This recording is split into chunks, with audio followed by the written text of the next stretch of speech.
Hi, blessed one. It's Sateria. And you know what? Let's just get right into it, okay? God can make you wealthy. He can make you rich. He can make you wealthy. He can bring financial blessings, okay? And I just want to say this, okay? No, I'm not one of those Christians who believe they have to be broke in order to serve Jesus. I'm not one of them, okay? I don't believe in living in lack. Why should we live in lack when we serve a big God? Our God is of abundance, and His word is clear. He doesn't want us to be broke, so let's talk about it. And let me just start by saying this, okay? I don't worship money, but believe me, I will use my hands, my mind, and my creativity to create wealth. And that's biblical. Because in Romans chapter 4, verse 16, it tells us, call those things which be not as though they were. So that means you have to speak life into your finances, your future, and your dreams, okay? Stop having these small mindsets. God said in Deuteronomy chapter 28, verse 13, the Lord will make you the head and not the tail, and you shall only go up and not down, if you obey the commandments of the Lord your God. So why would you operate with a bottom mentality when the word says you belong at the top? Obey his commandments, don't lie, steal, cheat, or put other guys before him, and watch him elevate you. So let's talk about the vision. In Habakkuk chapter 2, verse 2 says, write the vision, make it plain so that he who reads it may run. So get yourself a vision board. Write your goals and dreams down, and when you see them every day, it gives you the motivation to run towards them, even if it takes time. Okay? The word says, wait for it, and it will surely come at the appointed time. And let's not forget this verse right here. Proverbs chapter 21, verse 5. It says, the plans of the diligent lead surely to abundance. So being diligent means being focused and hard working. And that will lead you to wealth, okay? But remember, don't be hasty because wealth gained quickly will disappear. But whoever gathers little by little increases it. And that's in Proverbs chapter 13, verse 11. So it's really about having the steady progress and not shortcuts. So let's move on. So, in the Garden of Eden, it was 4 streams of water to nourish it. In Ecclesiastes chapter 11, verse 2, it says, invest in 7 ventures, yes, in 8. You do not know what disaster may come upon the land. So, if you think about it, look what happened a few years ago, and that was COVID. It shook the world, and people lost their jobs, was all backed up paying their bills. So, what I'm realizing is you can't just have one job with multiple bills. It just doesn't add up. The Bible is telling us to have multiple streams of income. It takes 7 streams of income to become a millionaire. Y'all, the word does not lie, okay? So if you only have one income, start finding some side hustles, okay? Create, invest, and multiply, okay? Multiply what God has given you. Now let's talk about motivation, okay? So in Matthew chapter 6, verse 33, it says, seek first the kingdom of God and his righteousness, and all these things will be added to you. So if you're seeking God first, of course you're going to get your blessings because you're seeking him first, and he's going to, make his way, do his big one for you. So in James chapter 4, verse 2, it says, you have not because you ask not. So this is my thing right here. Stop being scared to ask God for big things.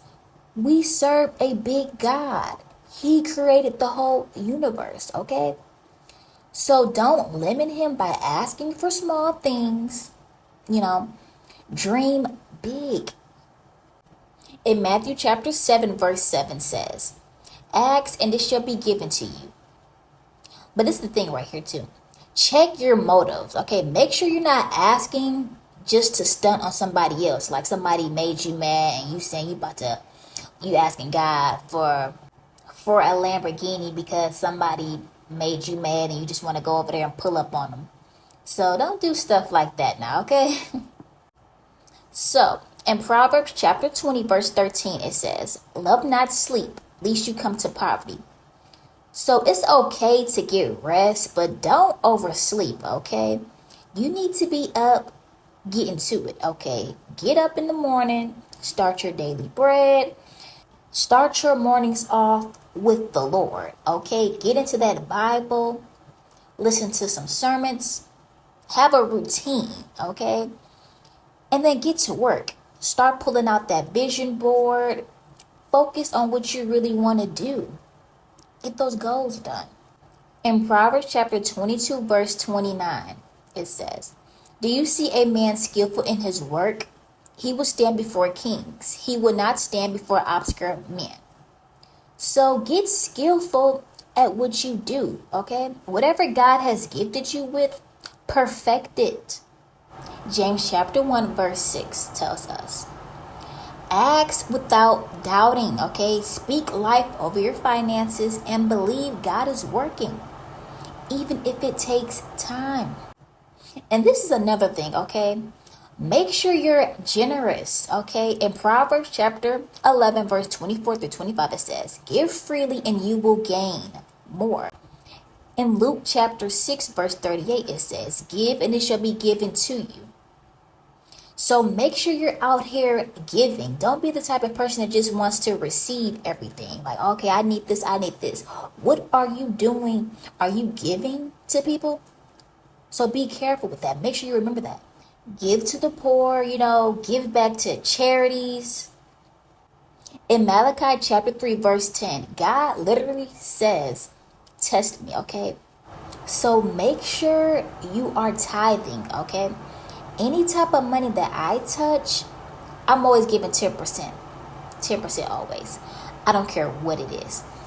So even if you need that money to pay your bills, still give 10% to the church.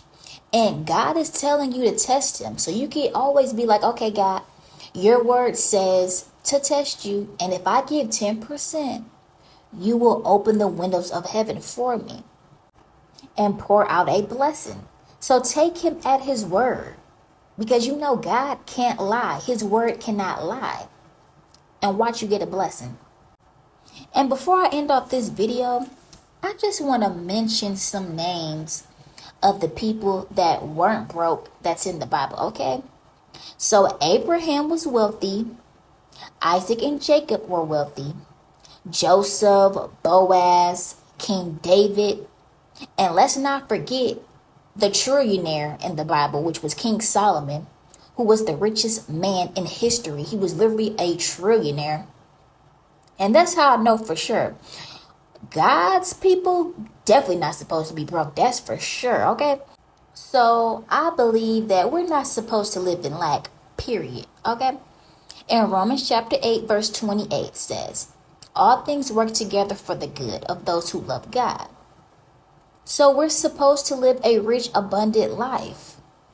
But not to stunt though, but to represent God's kingdom well. So honestly, start claiming your authority now. So it's time to shift your mindset, start speaking God's promises over your life, write your vision, make it plain, and run after it. God doesn't want you broke, okay? He wants you to prosper so you can glorify him. Okay?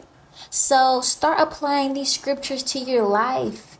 And don't just talk about it. Be about it. And I'll see you guys in the next video. Let's claim the abundance God has for us, okay? So be blessed and bye, blessed one. See ya.